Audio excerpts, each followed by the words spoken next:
Hello, everybody. This is Carol Maletta from the Parenting 411, where we share information parents need from sources they can trust. Just wanted to hop on, see how you all are doing. Hadn't been on in a little bit, so just want to know what you all are thinking about. And certainly today, things got pretty real with news of Russia's invasion of Ukraine.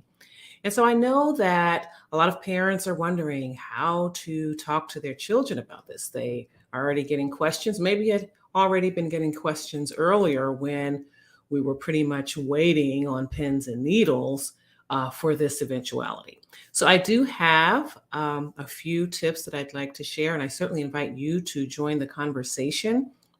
And for just thinking about ways that you can talk to your children, give them information at an age appropriate level, and put them at ease, because I know that they will be wondering, what does this mean for them? So let's get started with a few ideas. So, first, to start off, meet them where they are. And in particular, I'm talking about young ones because, uh, first of all, uh, really little children really just don't have a need to know about this. Your kindergartners and below, they may not even ask about this. They may not even hear about this. So it's not something to really get into with them. However, let's say that maybe they are passing through the family room, passing past the TV, and they hear something about fighting or war. I mean, if that's a word that they know. So you just want to start off with really speaking at their level and in a way that they understand. And so you're finding out what have they heard, or what are they thinking about what they've already heard, and then explain it to them in terms that they understand. I mean, war is a conflict. One side has something, may have something that the other side wants, or they feel that they have been treated unfairly or something like that. Fairness and having someone have the idea of someone having something, and another person wanting to take it, that is something that they understand. So you can talk about that, and again, give them just the information that they need to know to kind of get an understanding of what's going on. I mean, obviously, not all the big picture and all the context and all the full weight of the violence that's going on.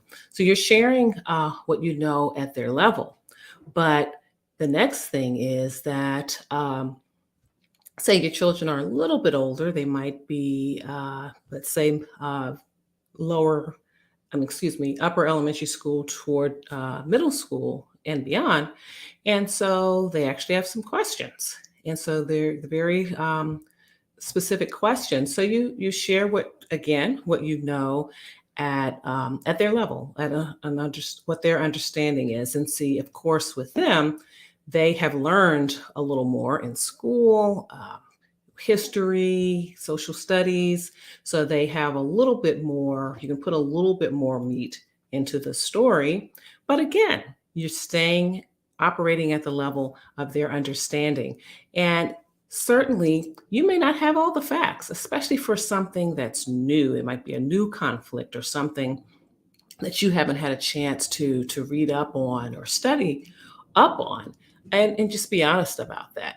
Share, this is what I'm understanding is going on, and I'm going to really look into this, get a little more information, and I'll let you know what I find out.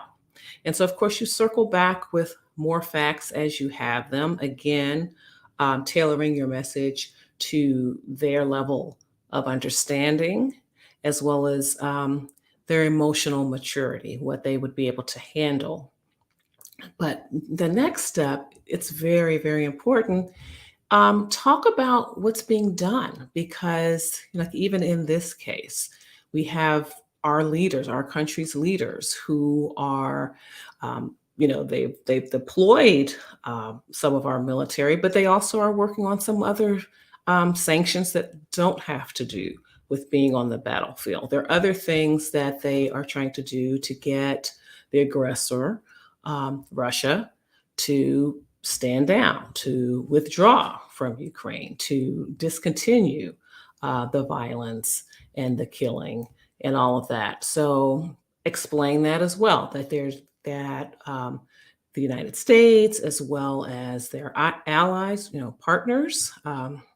Would be probably a word they'd understand better, but that they're working together to try to bring about some kind of an agreement to get them to stop, to end the war. So always let them know that there are people, there are problems in the world, but there are people that are doing the best they can using the knowledge that they have to resolve them. And then as a family and as parents, we have to assure them that we're going to keep up with the news. We're going to make sure we understand what's happening, and we're going to do our best to protect you. I mean, that's a message that you want to convey to your children. And you might even be able to find ways to help in a small way, because that can also be very empowering. You can perhaps you can talk with a local relief organization. Is there something that the family can send or can contribute to help the country in need wherever a particular crisis is happening? In this case, it's the war, but it could be something else, another a disaster or something like that. But maybe it's writing letters, maybe it's gathering items that those people would need, and then your family could contribute to that effort, and then those items could be shipped to the country that needs them. And then finally, just pay attention, look and listen. Notice what your child's mood is like, how they're feeling about this. Pay attention to their questions. Let them know that there's just no question that they cannot ask you, and that you're willing to listen. You're willing to find the information that will help them understand this better.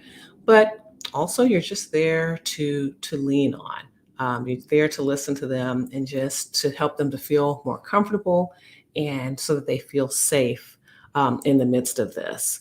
And this is just a cycle that you will just go through. And of course, with your older children, you can have a different type of a conversation. I mean, again, because of what they're learning in school and just their cognitive abilities, they're just able to understand it on a deeper level. But you still want to be mindful of how much.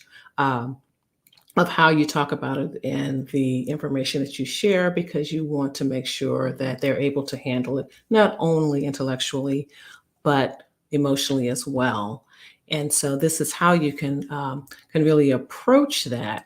And this has been a challenging period. Even President Biden talked about that in his press conference today. Pretty much informing our country of the latest developments with Russia invading Ukraine. He talked about how we already are in some trying times. I mean, with the pandemic, and economically, there's the supply chain crisis and all of that. So we're dealing with a lot. Our children are dealing with a lot as well. And so this is a moment that we can really draw them near. And very much a lot of the things that we've been talking about here on News You Can Use can certainly be beneficial for our children during this time. A lot of the strategies that some of my guests have shared here on the show, that they used during the pandemic with their children to try to help them feel more comfortable, are things that you can use here, because it's really and truly about conquering crisis, and how you maneuver, how you manage in the moment, making sure that you take the right actions, and just how you care for yourself, especially when it's a trying moment, a stressful moment. So I hope that if you have not picked up your copy of The Parenting Odyssey, I hope that you will. You can grab a copy at carolmaletta.com/ Odyssey 2021. I hope you'll grab a copy. As you know, there are 15 co authors who have shared their profound stories. And, as one of the co authors shared, that really this is just a moment in time where we've had to be resourceful and have had to rise up and meet this moment. And there will be more, hopefully, not as serious, not a deadly virus, of course, but there are going to be moments where we have to summon up our courage. We have to be resourceful, and we have to respond to the situations that we find ourselves in. And so I think that the book is a tremendous resource for parents and families, and I hope that you will grab a copy. Also, I want to invite you to drop any topics in the chat. I'm just looking at my phone because I want to make sure I don't miss anyone that has tuned in with me. But you can drop some topics in the chat that you'd like to see covered here on News You Can Use. I am gearing up for a new season, and so I would certainly welcome your suggestions for topics. And so, with that, I will let you go. Just wanted to again check in, see how everybody's doing, and just offer a few tips for how you might be able to talk about what's going on with your children. I know that they're certainly very curious, and just use good judgment about the information that you share, because we don't information is power, but information in the hands of people that aren't really sure how to interpret it and to moderate their emotions with it, it can actually lead to more confusion, more stress. So we want to monitor that. So have a great evening, and I will be talking to you again soon.